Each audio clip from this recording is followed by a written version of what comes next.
What's happening, everybody? Welcome to Best Bets NFL Draft Edition. The full team back together again after, I think it was only maybe a week or two away. Peter Dewey, Donovan Smoot, Reed Wallach, Ian McMillan, Joanne Stoner, our producer and director for today's show.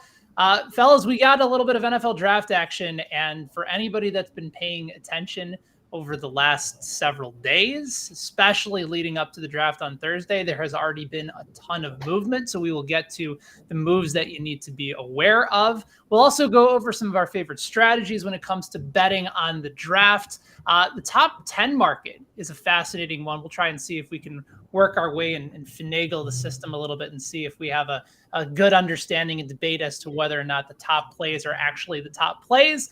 And of course, it is called Best Bets, so we will go over our best bets for the upcoming NFL draft. Fellas, it's NFL draft time. I know that the city of Vegas is very excited to welcome in the festivities. Is everybody here amped up for the draft? Does anybody have teams that are in need? Ian, I'll start with you wearing your Falcons hat. Like right off the bat, if they don't take a receiver at pick number 8, you will do what? I don't want them to take a receiver, so I'll be happy. If really the position that they take is a pass rusher, I think that's what they need to select. The Falcons drafting pass rushers, though, is like the Bears drafting quarterbacks. Just no matter what they do, they never work out. But they had one of the worst pass rushes in the entire NFL last year. A.J. Terrell is going to do some decent work in the secondary, but he can't hold off guys forever. We need someone to be able to get to the quarterback. So I actually hope they draft a pass rusher.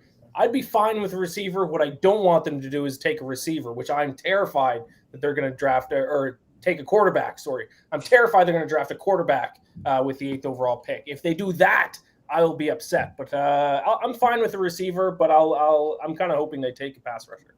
All right, so we're 1 minute in. He's already thrown my Chicago Bears under the bus. He's already ruled Justin Fields as a bust after one season. So this is off to a rip-roaring start. What about you, Peter?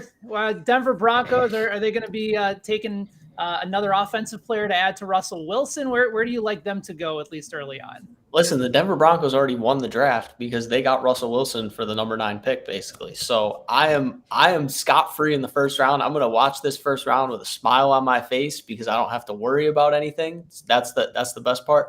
I was saying to Donovan earlier, I wouldn't mind if they took a middle linebacker or cover linebacker in the 2nd or 3rd round. Last year, Alexander Johnson, Josie Jewell, both were out for the season early in the year, and Denver just had nobody to come in and kind of fix that spot. They ended up trading for a guy, Kaiser Young, and then they ended up starting rookie Baron Browning, who was a 4th round pick, who just, he played fine, but like when you lose your 2 starting middle linebackers, you got to have some more depth there. So I wouldn't hate that offensively.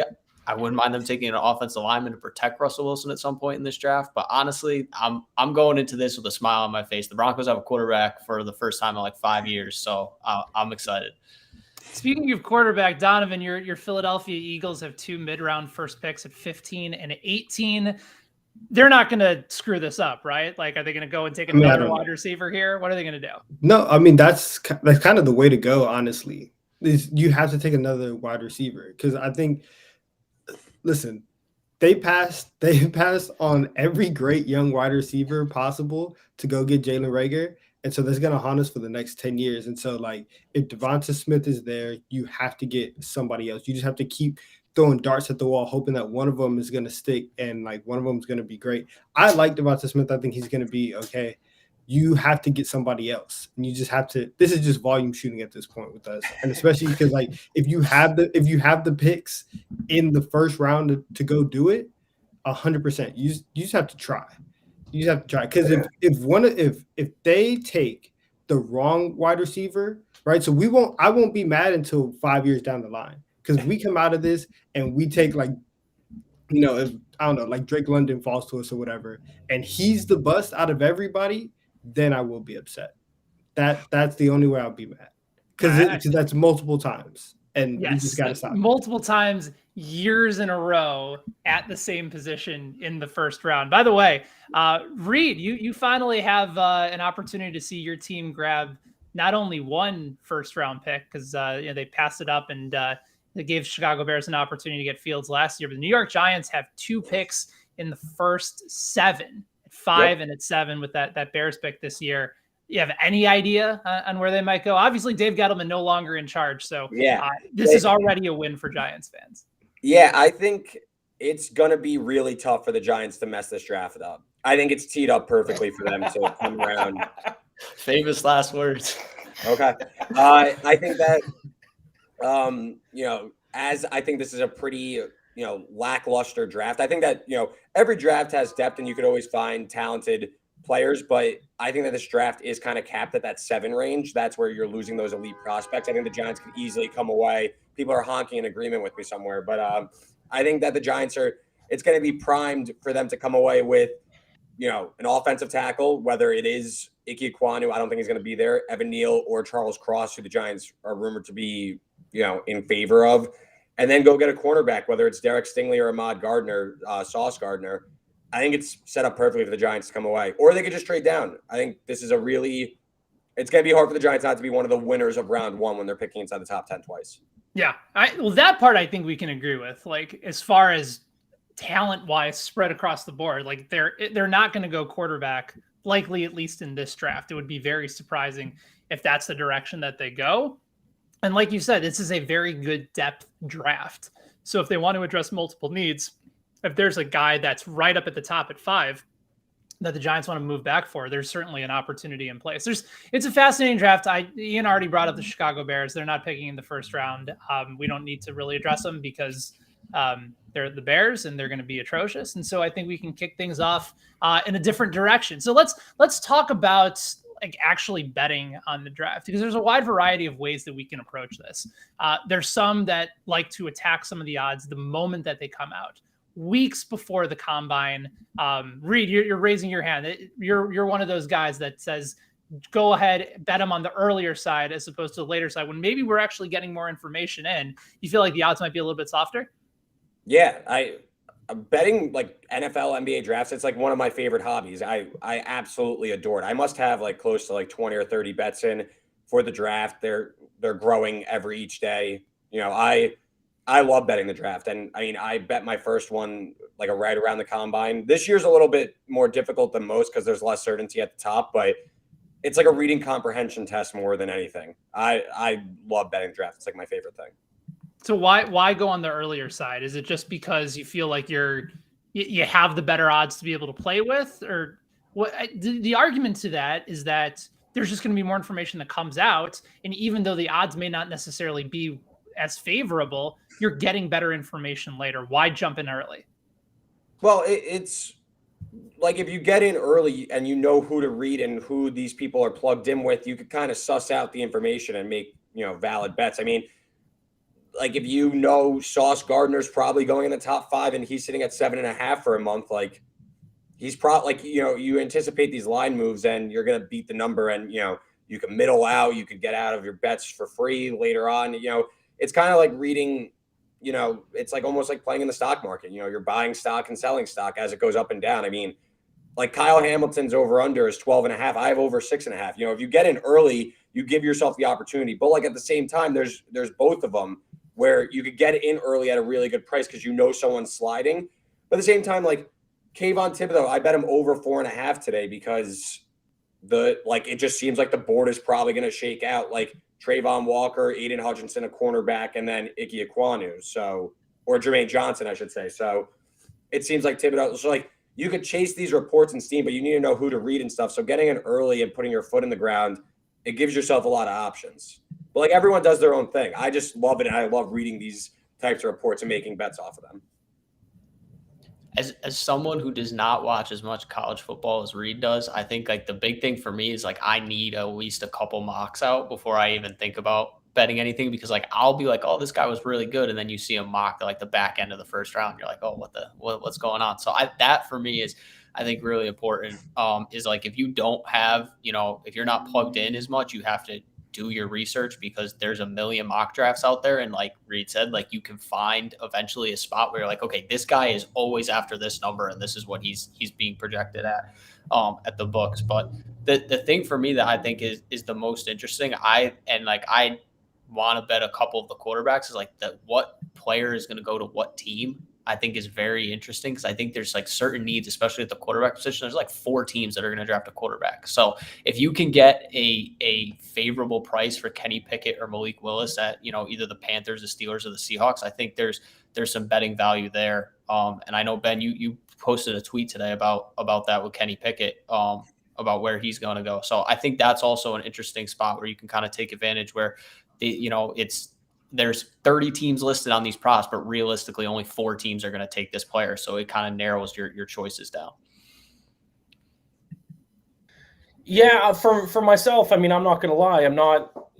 I bet on the NFL draft strictly for fun. This is not a money-making endeavor for me. I don't place my bets till the week of. I just actually placed them last night. I have 14 bets, and I only do half a unit each. So this is purely for entertainment for me. I am not a draft expert. I have not watched film on these guys. I'm not on the phone with the GMs of different teams wondering where they're going. Unlike sports, we don't have stats to go off of, which is how I do my handicapping for actual sporting events. So I guess I just base it off of mock drafts, but who knows if these guys know what they're talking about either. So that's why I do half unit for these. My number one rule that I follow every year for betting on the NFL draft is SEC bias. Like one of my big bets is over 10.5 SEC players drafted in the first round. Do GMs, look at SEC players more than other conferences? I mean, probably a little bit. I don't have any other strategies, as good a strategy as any. So other than that, I look at team needs. But like I said, I cut my unit size in half. I do it for fun, just because especially the first round it's kind of a fun event to watch. No doubt. I like that strategy a lot, yeah, especially the SEC bias, because they definitely get that look a little bit more than everybody else. I'd like to wait, right? I would wait to put in my bet, just because I need to see at least the first inkling of who these GMs are going to convince themselves is a good prospect and who they're going to fall in love with, and like turn X player into, like from the first mock draft, somebody might be mocked at like 30, and then the combine happens, and then boom, everyone's like, oh my gosh, he's just the greatest prospect ever, and now he's flying up board. So I want to wait until at least we get some combine news out, see a couple mock drafts, and the earlier side, like why I get Reed's strategy, it's just not for me. I just need a little bit more. It's not for everyone. Yeah, you need to be committed to like the grind of like reading reports and stuff. Yeah, I need the reports. I need a lot of them before I get into like the draft market. I feel like there's room for both of those arguments, right?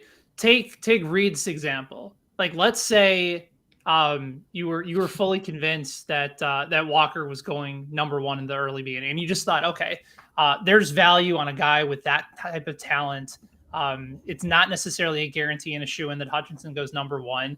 I don't know what his highest level was, but I can tell you that one sportsbook has had 9 different players since the start of college football season. This is according to longtime Chicago reporter Teddy Greenstein.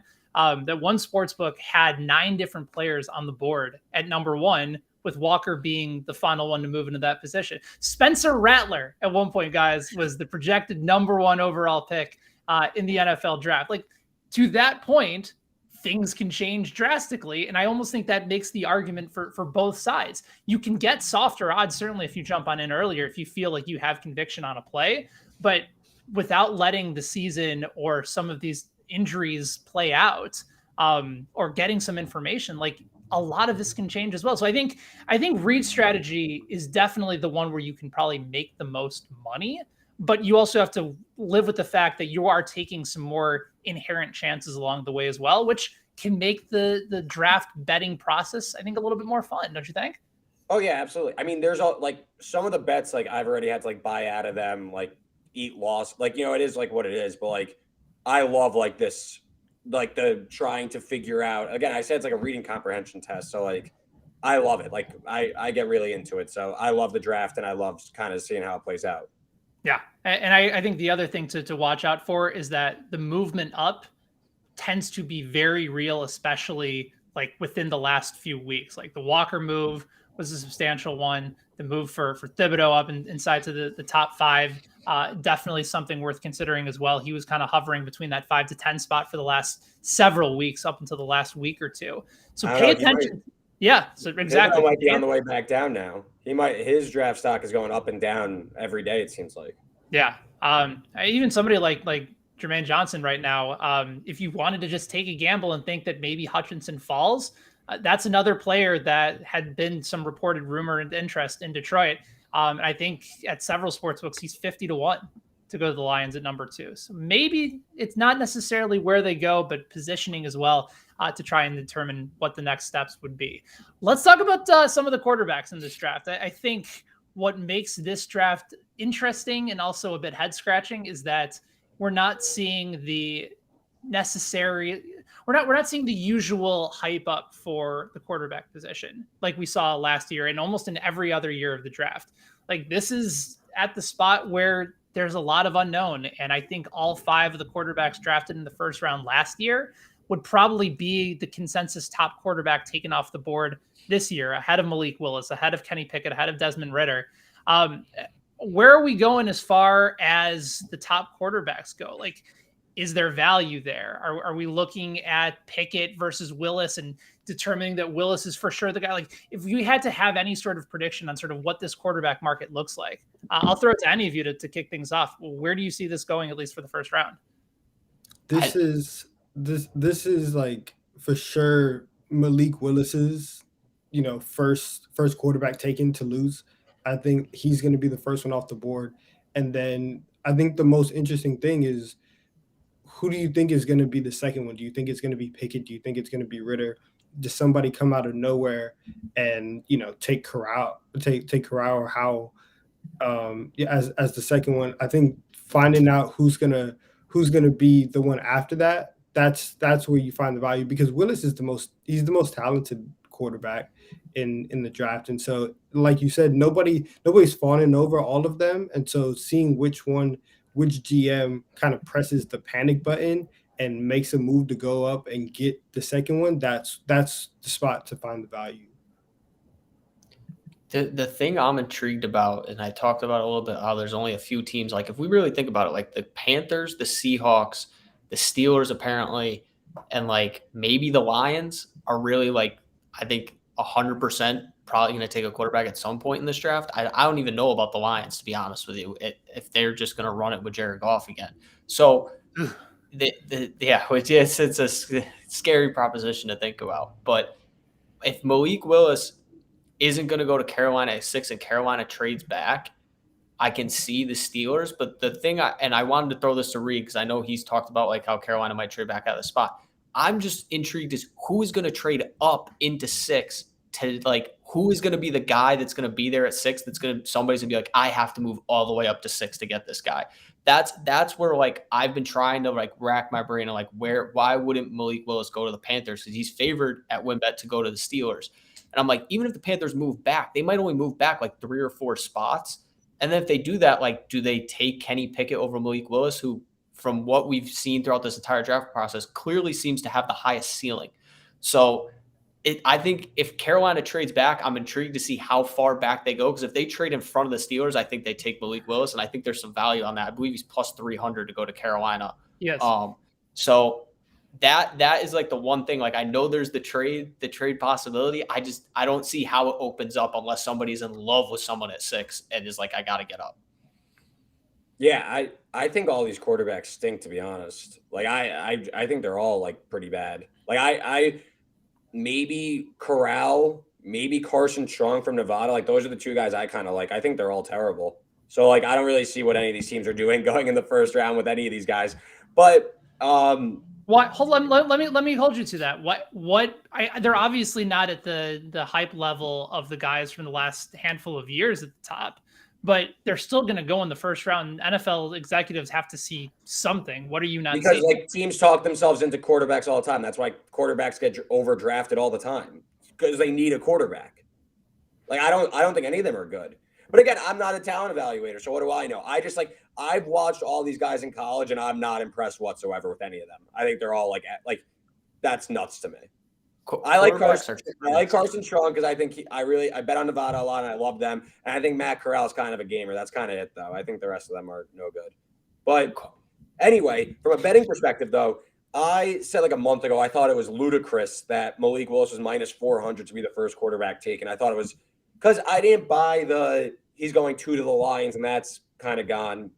He still should be favored, but there's no value because when you're getting into like your 18, 19, 20, 26, 32, when you're getting out there, all of a sudden the board becomes much more open and a certain team might say, wow, actually, we have Desmond Ridder as our 15th highest prospect, number 1 on our board. We don't necessarily need a quarterback, but it's a luxury position. This quarterback's a bit of a veteran. Let's just take Desmond Ridder. Like the boards open up and there's more variance. So because I don't buy Malik Willis going in the top 10 unless someone's going to trade up for him necessarily, I don't buy it. So I don't want to lay minus 200 on him.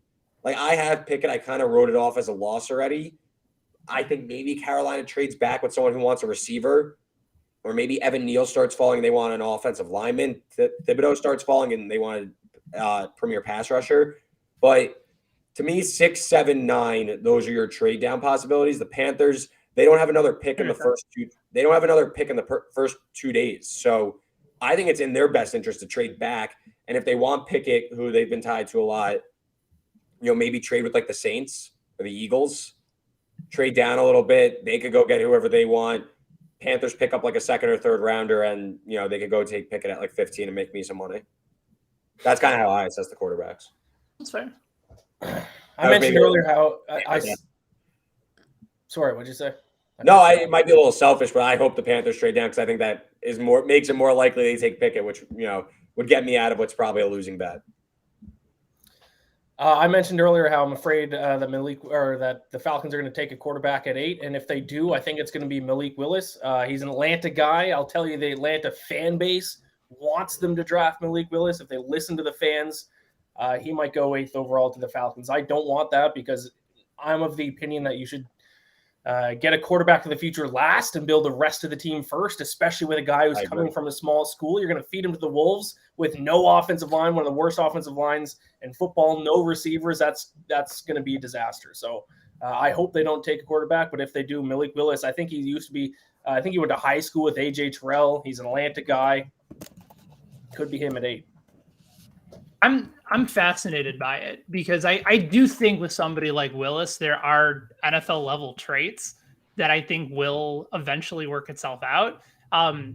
You're right. Like I wasn't particularly impressed with Pickett or with Ridder to be like that guy at the NFL level, right? Like if we're watching all of these guys play, and again, some of us might have watched every single game, every single second. Others might have seen a few more highlights along the way. Like I saw Ridder carve up like what was supposed to be a very good Indiana defense this year. And my perspective on him like eventually changed towards the second half when Cincinnati could have been blowing teams out. They never really did. But like that's looked at as like a safe backup in the leagues. So if that's the case, then why are you taking a first round pick on him? Like I agree to that sentiment, Reed, but I think you're right. Like there's going to be some team that feels like, okay, we're now outside the top 10. I don't think any of these quarterbacks are going in the top 10. Like if we're just doing like a quick random poll right now on the show, like hands raised, do any of these quarterbacks go in the top 10? I say no. I don't think so either.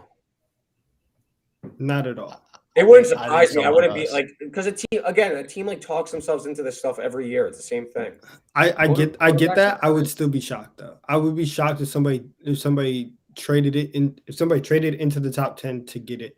If somebody like if Detroit ended up taking Willis at 2, like that listen, I would be shocked, but I would understand it more just because the pick was already theirs rather than somebody giving up assets to get into the top 10 to go get one of these guys. Oh, okay. That would shock me more. Guys, somebody's going top 10 because these quarterbacks are currency. Like it does not matter who are they currency if they're bad. Yes, Sam Darnold was terrible. They got a second and a 4th round pick for him. Like you will get whatever you want for. Like he had Adam Gates though. Carson Wentz has gotten traded multiple times. Stunk. They got a 1st round pick for him.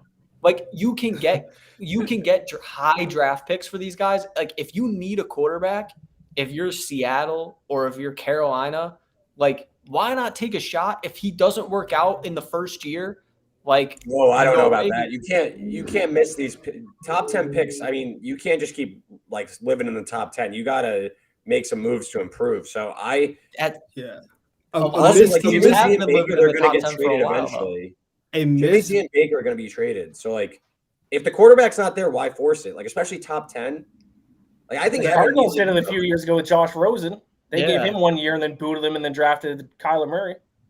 I mean, the Packers forced it with Jordan Love. I know it was the back end of the first round, but they're like, oh, we got to draft a quarterback. Like, they're going to do it because if you take the quarterback and he doesn't Sam Darnold literally fell flat on his face for 3 years, and somebody was like, I'll take a second-round pick for Sam Darnold.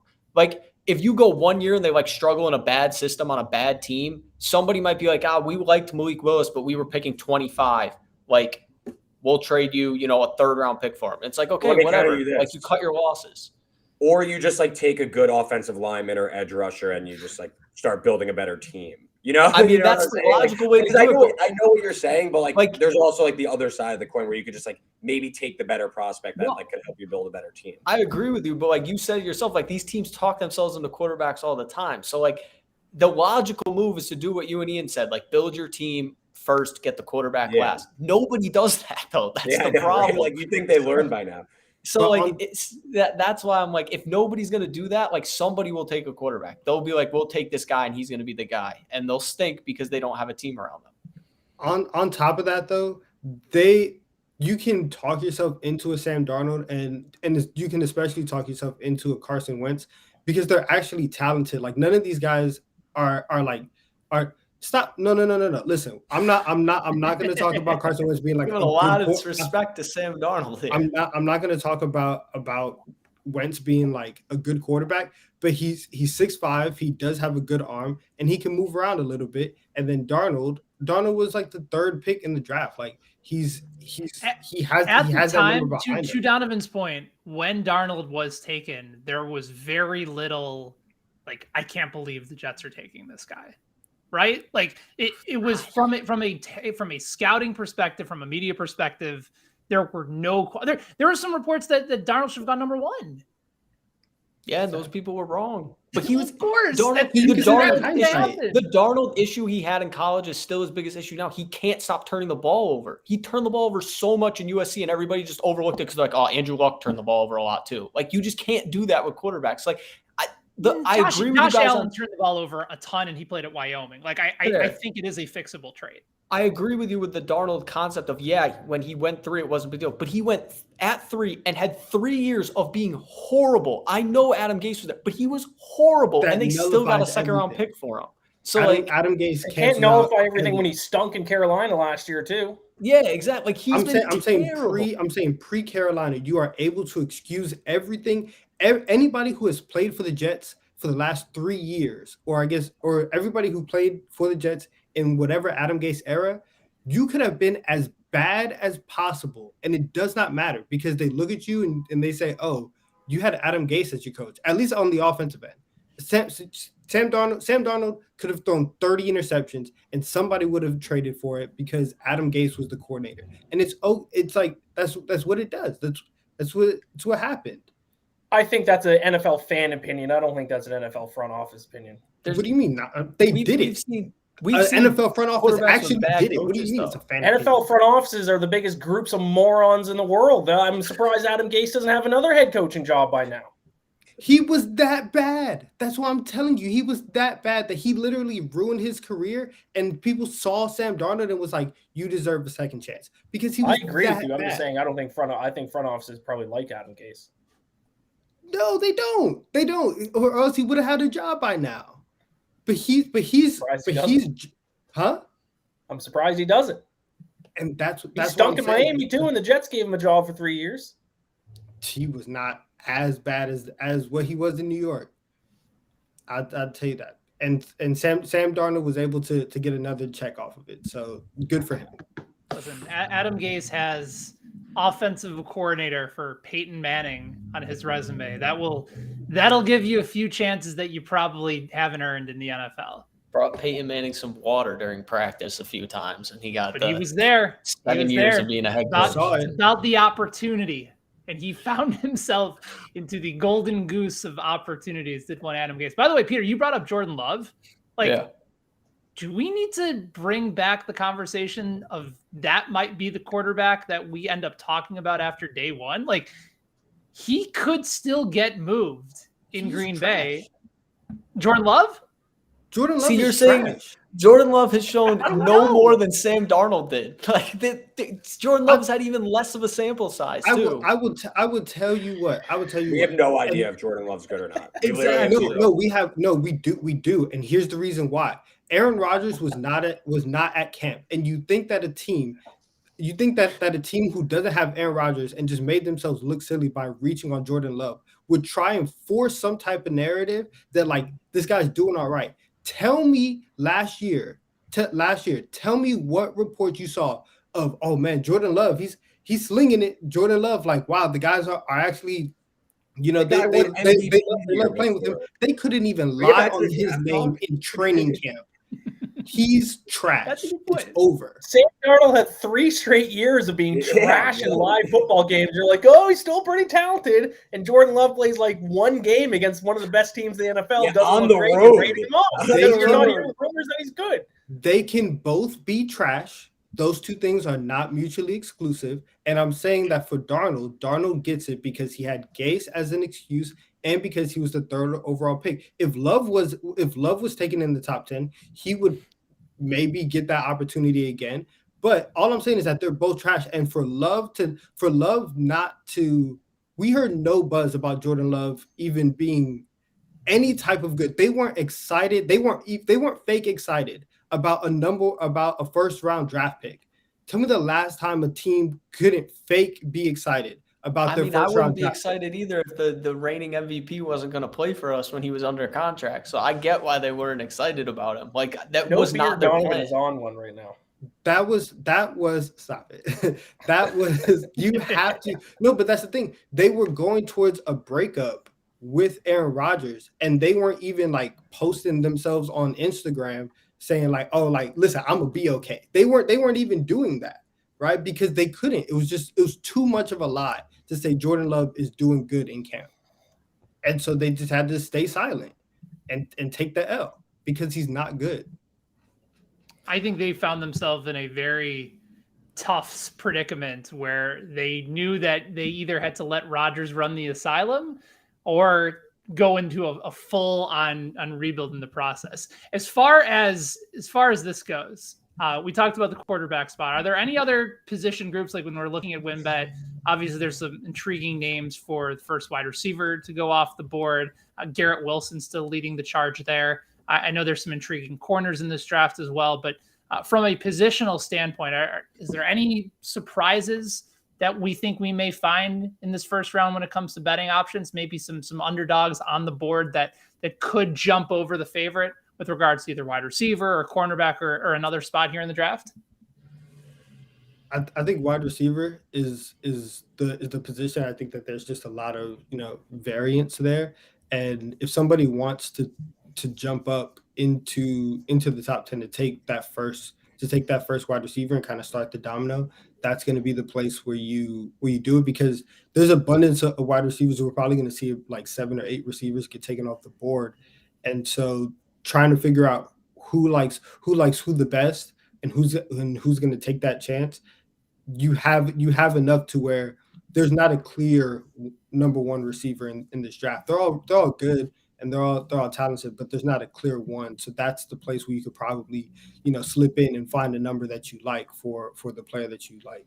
Do you guys agree with that? Wilson, I think, seems to have that consensus of the top wide receiver going off the board. I might argue in a little bit that I don't think it's as consensus as people would lead you to believe. But do you guys agree with that concept that maybe there's not one clear-cut guy at the top? Yeah, I like all these receivers, and receivers are becoming quickly like very valuable on their rookie contracts. Almost, obviously not as important as quarterbacks, but you're seeing Christian Kirk get like $20 million a year or whatever as a free agent. So you gotta want to get in on these receivers that are coming out as game breakers, as rookies, and making impact. So you're seeing the price for a receiver really rise quickly. And I'm looking at this betting market right now. Like I like Wilson a lot. I love London. I really, really, really, really, really like Jamison Williams. We've seen Williams really fly up the board, and it seems like no one's really afraid of that torn ACL. So I think Williams, that smoke is real to go inside the top 10. I think when you're betting something like this, again, I'm not trying to lay unless it's an absolute certainty and you know that this prospect is going in this spot, or their backstop is closer than this like draft number appears, like something like maybe Derek Stingley, who's at like 8.5, 9.5, and it seems like he's not getting outside the top 7 anymore. You should kind of shop for like maybe a longer price. Like Garrett Wilson at -150, that might not be the best use of your money. You may want to sprinkle on a longer shot because the gap just may not be as big as people think. And we don't know who is at the top of certain teams' boards. I think this draft for receiver it reminds me a little bit of the 2020 draft when it seemed like CeeDee Lamb, Jerry Jeudy were like consensus. One of those guys was going to be the first receiver off the board. And then the Raiders came out of nowhere and took Henry Ruggs. And like, obviously the talent was there. He was going to be a first round pick regardless, probably. But I agree with Reed. Like to lay at WinBet right now, Garrett Wilson's -225 to be the first. Oh, never. I wouldn't. Thank you. No. Yeah. So there's just no value there because, like we talked about, if somebody does trade up, like if there's no receiver taken 1 through 5, and Carolina decides to trade back, and say somebody who was at like 15, 16 was like, we wanted Drake London, but we really want him. We're just going to make sure we get it done now.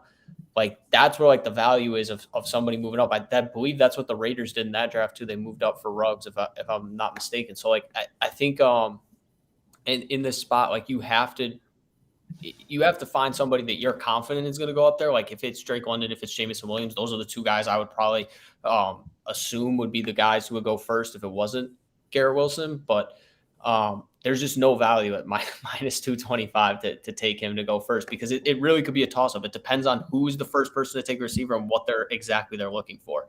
Because Garrett Wilson may be the top of like 5 or 6 teams' draft boards, but if somebody who didn't have him as number 1 is the first one who decides to take a receiver, then you're out of luck. So that's the way I would look at it.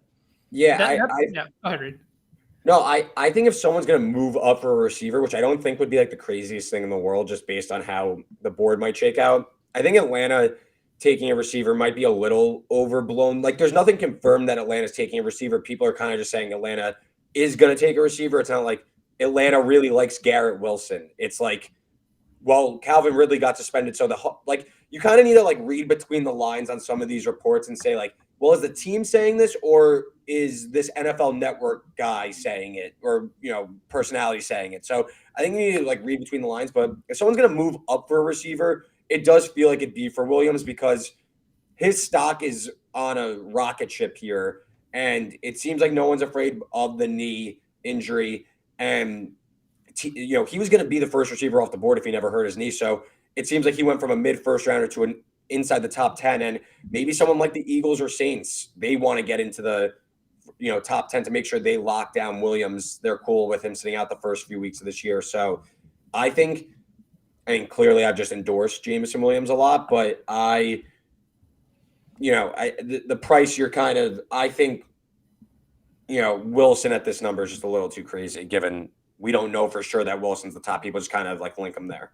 So just for a little bit of perspective when it comes to these wide receivers and whether or not there's going to be a team that jumps into the top 10, at least the odds makers over at WinBet believe that one, if not more of these guys are more likely to go. And especially like we said, if there's a team that trades up that wants to get their guy at the wide receiver spot and make sure that no other team has the opportunity to grab him, that's when that run could come. And I think WinBet and I think their traders are banking on that. Garrett Wilson right now is -350 at WinBet to be a top 10 pick. If you look down, Jamison Williams is -150 to be a top 10 pick. Right behind him, Drake London, -130. So they're projecting based off of those odds that there is a very good chance that we see not 1, not 2, but possibly even 3 wide receivers go inside the top 10. And based off of the conversation that we're having, especially if you're in that 6 to 10 range, there has to be teams that are likely to move up then, right? If we're judging it by the odds, doesn't it make more sense that those guys if you're judging based off of where the traders say it's likely to go, the teams are going to make a move to acquire one of these wide receivers very early. 100%.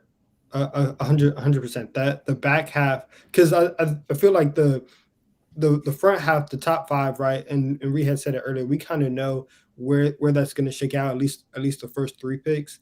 And so once you get past the first team that needs a quarterback, their decision to either take a quarterback or start, rattling off these receivers, that's gonna set everything else in motion. So you're 100% right. That 6 to 10 range is really going to be the fun area of the draft.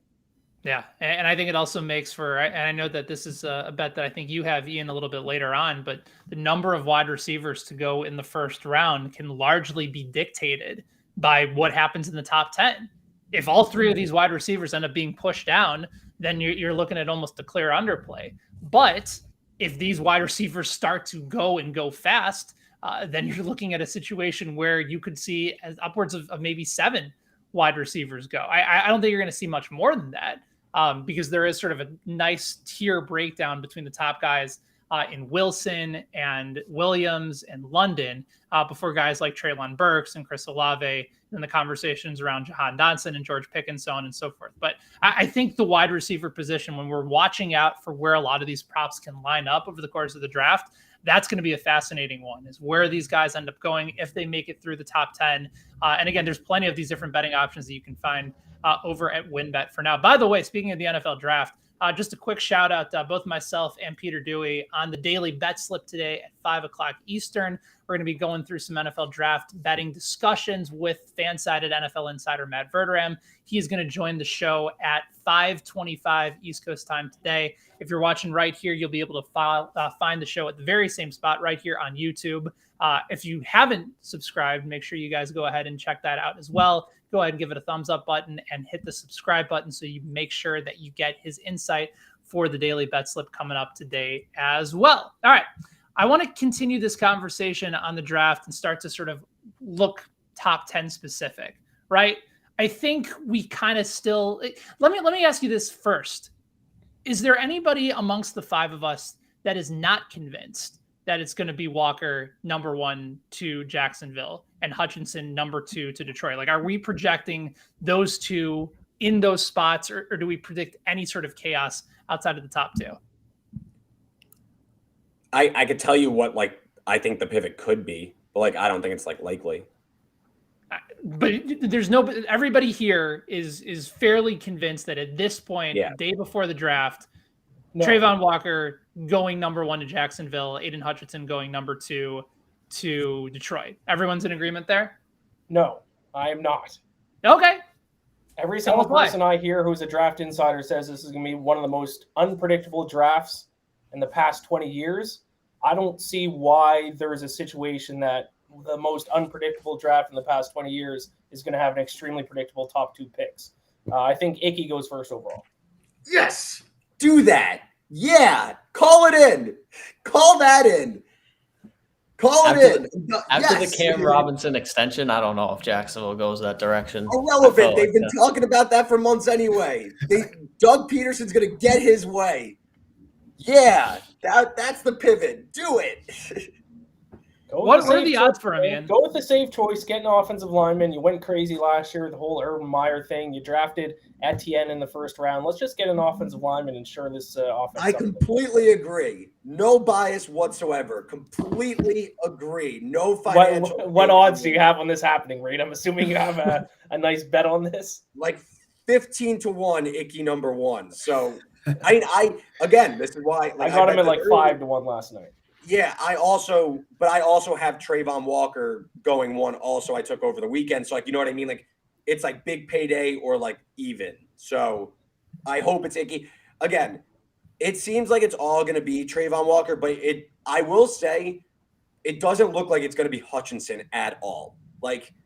The stuff has really settled on Hutchinson. It seems like the dynamic is Trent Baalke wants Trayvon Walker or Trayvon Walker. I don't even know how to say it, but he likes his tools. He likes his explosiveness. But Doug Peterson, the new coach, the Super Bowl winning head coach, who has built an offensive line, he wants Icky. You could kick him inside to left guard. Cam Robinson signed this extension. He's like, I think the 18th highest paid tackle now. So like that's kind of like, it's not like they signed him to like a record-breaking extension. It's movable. You could work things out elsewhere. I don't think it's done that I think Icky closes as the second choice. I don't know if he's going to be picked, but it does seem like it's down to those two. And then I do think either way, though, Hutchinson goes second to Detroit. It kind of makes a lot of sense. Local product, went to Michigan, kind of like the Dan Campbell way. It does seem like Hutchinson falling to 2 would be like an awesome win for the Lions. So, but yeah, Icky, yeah, let's get that narrative going. Clip that for social. If we move the line, then you know that we've made it. Right now, Icky is 6-1 at WinBet to go number 1 overall. And then if you believe, let me go back to you guys for a second. If you think Icky's going number 1, and again, like maybe it's just a value play at this point. If you think Hutchinson could potentially fall, like is there value on going with Walker at plus 350 at number 2? No, I think they would take Hutchinson over Walker. Okay, so you guys feel more confident in Hutchinson number 2 than Walker number 2 if Icky ends up Walker. If Walker doesn't go 1, I could see him falling. I don't know. Maybe he'll go 3 to the Texans, but like Texans take Singletary number 3. Stingley, but yeah. And then the Jets. I think the Jets, they would want Icky, but he'd be gone at 1. I think Trayvon, like to me, Trayvon Walker in the Icky scenario falls, and Thibodeau falls in the I guess like the predicted scenario. Like I could see Thibodeau falling to like 7 to the Giants or even further. All right, so we've gone through some early scenarios. Peter and Donovan, I'll toss it to you guys next. If there is a shakeup early on, like first of all, do you guys anticipate a shakeup? And if so or if not, how do you see everything kind of unfolding after that? Somehow Trent Baalke has conned his way into being able to make decisions for a football team again. I don't think he's going to pass it up. I think he takes Trayvon Walker at number 1. But why is he calling the shots? I wish I knew. He's the one on his way out. Let Doug Peterson make the pick. I mean, I agree with you, but like Shad Khan loves Trent Baalke for some. I don't know how Trent Baalke got that job. That man stinks. He's terrible. But I won't slander him any further on this show. But I think it probably stays chalk 1-2 with Walker Hutchinson. I think where we're really going to see the draft like open up is what Carolina does at 6. And I know we've talked about it a lot, but like if Carolina trades back, like the floodgates might open. We might see 3 receivers in a row. We might see something crazy. So that is what I'm intrigued for. The top 5 picks, like, I mean, all those teams also stink. So like there's not a lot of intrigue there. So the first team that's thinking about trading back, we might actually get a good team making a pick. And I think that could actually change something going forward in terms of like Super Bowl odds and stuff like that. But yeah, the top 5 is I feel like the Giants going offensive lineman. The Jets might just go best guy available, Stingley at 3, and then Walker Hutchinson 1-2. Yeah, that's interesting. I feel like if there was, and I agree with Peter. I think we're gonna stay chalk 1-2. I think that if there is gonna be a shakeup, we might see something like what we saw with last year with Surtain and Horn going back to back, and maybe seeing Stingley and Sauce go back to back in 3 and 4, and maybe New York decides that they want to, that they're okay. They want to work on their defense and they go there. That might be the pivot, but I think that's a little bit more far out. The one for me is the same one that we've been talking about. Like Peter said, once we get to 6 and once we figure out what Carolina is going to do, that's really good. Just going to open up the board and open up the night. And so if somebody trades up there to get a quarterback or to get a wide receiver, that's going to be the play. And then we can make all of our moves off of that.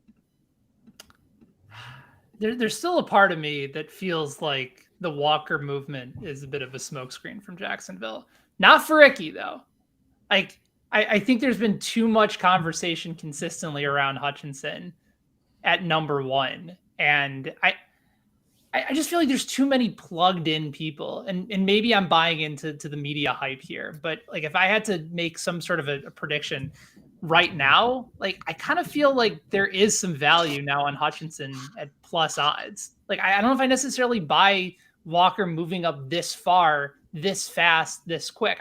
I know that a lot of plugged in pro bettors believe their information, but if guys like if top NFL media members can get duped in this process, then I think some pros can get duped as well. Like I just think it's been too long, too rumored, too consistent for Hutchinson there.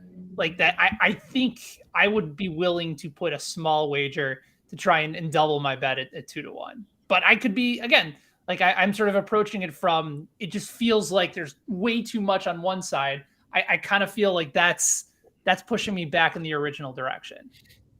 Yeah, I mean, listen, this time last year, everyone thought that the Niners were going Mac Jones. So I mean, anything's possible. I don't know if I trust that if I could like believe a Jag smokescreen like I do the Niners smokescreen, but I like when steam like this does happen, like there's typically like people plugged in betting it. You know what I mean? It's not like, of course, like there's like, there are definite professionals that have. I think it's more likely than not that Walker's the pick. Like that's why I think Hutchinson has like almost like zero chance. Like I think like Hutchinson's odds should be like much worse. Like to me, everything says it's either Trayvon or Icky. So I don't think it's just like, oh, well, it's not Hutch. I think Hutch's odds should continue to drop leading into the draft. And then maybe you jump in. But like right now, I still think there's room for it to go down just based on everything I'm reading.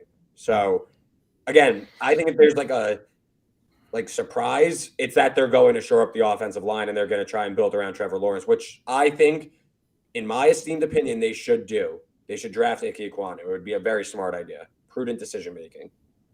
All right. You guys ready to get in the best bets for the NFL draft?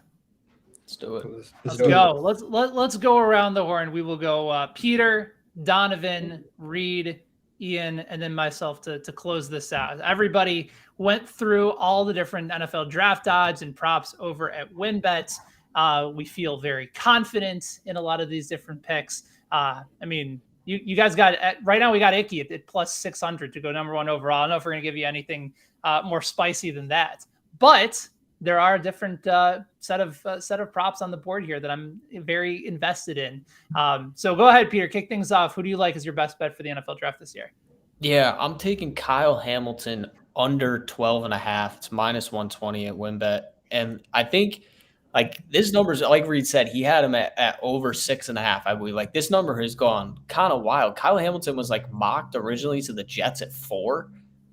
And a lot of people in the pre-draft process before he had kind of a terrible combine, but like I can't put all the stock into the combine. Like he had a fantastic year last year. He can do a ton at that safety position. The issue is like Kyle Hamilton before the combine, people are saying he might be the most talented player in the draft. The issue is he plays safety. So it's not a position that is, extremely valuable. You can find safeties at a lot of different spots. You're not taking, your anchor left tackle or, your generational pass rusher or your quarterback. Like he's a safety. The last time we saw a safety go this high was Jamal Adams, and it's questionable about how much impact he's really had in his career in terms of what he does.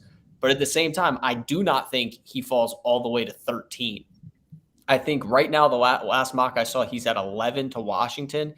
I would be surprised if he gets outside of the top 10, to be honest with you. I just think like there's too much talent there where like if you get to a team that's just like we're going to take the best guy available, or if somebody moves up maybe for him, like Kyle Hamilton is probably going to be the best guy available the entire first 12 picks of the draft. It's just the position he plays. So I'm a fan of you don't draft for need always. You just draft talent because at the end of the day, like you need to get the most talented players on the football field. It doesn't really matter the position they play.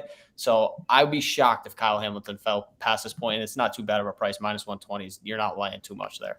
All right. So you're going under on Kyle Hamilton's draft position. Go ahead, Ian. Sorry, I was just going to say some people are saying he goes to Atlanta at 8. Yeah. I've seen that in a few mock drafts. I think 12's his floor, especially with Stingley and Sauce probably going inside the top 7. I think Singletary. Hamilton. What? Singletary. Yeah, the Bills running back. I want winners. Can't win with them. Can't coach him. Can't do it. Kyle Hamilton, under 12.5, minus 120 over Wimby. That is Peter's best bet. Donovan, what about for you? I'm going under 3 quarterbacks taken in the first round. There's no way 4 quarterbacks get taken in this first round, and we've talked a lot about the quarterbacks. So, one, I don't think that a quarterback goes in the top 10. That's one, and two, just outside of these prospects, Jimmy G is still available and Baker Mayfield are still available. I think it's really hard for me to see draft day go by without one of those two guys getting moved. I just feel like there's no way that the Browns can go into the season with both Watson and Mayfield on the roster. Mayfield has to get moved. And so if there's going to be a day that he does get moved, it's going to be tomorrow night. And so the Panthers might decide to trade back, and they can go and sling a deal with Cleveland maybe, or with, move around a whole bunch of picks. They might end up trading back, go get Baker for the year, use him as the bridge quarterback until, some better quarterback prospects come along and go that route. And so I think there's 2 quarterbacks that are like in this whole yearly mix that are already drafted. And so those 2 guys are going to be above. Malik Willis is going to get taken. We'll see how far Kenny Pickett gets taken. And like we were talking about the Steelers maybe taking a quarterback. Are we sure? The Steelers have Mitch Trubisky if they just want to ride this out for this year and then maybe try again next year at the draft. Like there's not really a reason to force. And like on like relationship Twitter, it is a thing where it's like if they wanted to, they would. And we always see with these GMs, like if they want to reach and go get these quarterbacks, they would. And we've gone through this whole process, and there's no smoke about any of these quarterbacks like moving up and people trading up and trading all these assets and mortgaging the future for them. So I just don't see how 4 teams do that and take these quarterbacks in this draft. I think that's a really strong play. I have a very difficult time imagining a scenario. Like I think honestly, I think this prop is more likely to push than anything. I think we see at worst. Yeah. I don't see a situation where Matt Corral or Sam Howell or anybody else moves into the first round. I think those guys are day 2 selections more likely than not. So I like that play as well. Reed, what about for you? Having to take a quarterback in this draft? God, couldn't be me. Could not be me. That's the thing. You don't have to. Just wait. Just wait, and you can go find any replacement, and you'll be okay for this year. What do you like, Reed? I'm gonna go over 4.5 cornerbacks in this draft. +1 in the first round, I should say. +120, a little plus money prop. So 3 are locks. You got Stingley, that we're calling Singletary now, Sauce Gardner, and Trent McDuffie. And why I really like this is with Stingley's prop, I'm literally about to say Singletary every time. With Stingley climbing so much inside the top 10, inside the top 7, inside the top 3 maybe, it's also going to push up every other team that needs a cornerback. So someone like McDuffie, he's going to go up maybe to Minnesota at 12 now. So now you're telling me I need 2 guys in the last 20 picks being cornerbacks. And cornerbacks are a premier position. We're talking about safeties not. Cornerbacks are nowadays, and you have teams in the AFC. There's an arms race there with the offense. I think that teams are looking for cornerbacks. So just to name you a few, Kyler Gordon from Washington, Andrew Booth from Clemson, and Kyer Elam from Florida. Those 3, I need 2 of those 3 in the back half of the first round to cash. And also Daxton Hill, safety from Michigan. He also plays slot corner. There is a outside chance they actually announce him as a cornerback on draft night. So that counts and that helps you. So over 4.5, I think we're looking at least 5, maybe even 6 corners in the first round. So I like that at plus money. And if we're looking for like a really long shot, take James Cook first running back off the board. It's 25-1. Again, we're going like it's probably Breece Hall, but the further you go out into the draft, it doesn't like each team, their board becomes different and there's a lot more variance. So give me James Cook, Dalvin's brother, to go first running back. He was like part of teams 30 visits. So like teams love him. So I could definitely see him going first running back, and I'm probably going to look for an over/under if I can. And you know what team actually has a lot of rumored interest in James Cook is your New York Giants. That was another guy that was brought back, I believe, more than once to their practice facility, according to the Athletics' Dane Brugler. So if they want to reach on a running back, it would be very Gettleman-esque. Take him at 5 and Gettleman's memory. Take him at 5, and then take Kyle Hamilton at 7. Just watch the meltdown begin. All right, what about for you, Ian? I'm going to go. One of my draft strategies this year is I just think it's going to be a lot of receivers taken, which is kind of what we've been talking about so far. So I'm going over 6.5 receivers taken. It's available at WinBet at -135. I think 6 of them are locks. I mean, this is kind of similar to Reed's bet, except just a different position. Drake London, Garrett Wilson, Chris Olave. I'll Canadian. probably mispronounce another one coming up too. Jamison Williams, Treylon Burks, Jahan Dotson? Jahan. How do you pronounce the J? Jahan Dotson? Hard J. Hard J. Those 6, I think, are locks. And then all we need is a 7th to kind of sneak in near the top. And I think what really helps us is the fact that the Chiefs pick both at 29 and 30. They're definitely going to take a receiver, one of those 2 spots, I would think, unless they kind of trade out of that spot. But after getting rid of Tyreek Hill, they need a receiver bad. Christian Watson might sneak into the first round. Sky Moore, I think, might be the guy that sneaks into the first round who the Chiefs take. So I like over 6.5 receivers. I just think with it being a weak quarterback class, I think the receivers is going to be the position that teams are going to reach on quite a bit. So over 6.5 receivers in the first round, -135.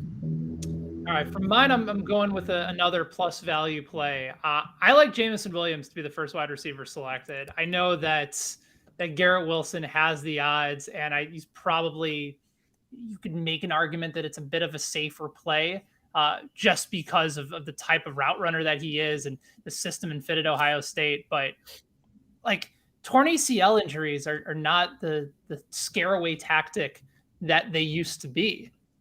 Every NFL coach that has been on the record over the course of this draft, like their number one guy is Jamison Williams. And at some point you just get enough banging on the table for the guy that has the best speed at that position in the draft.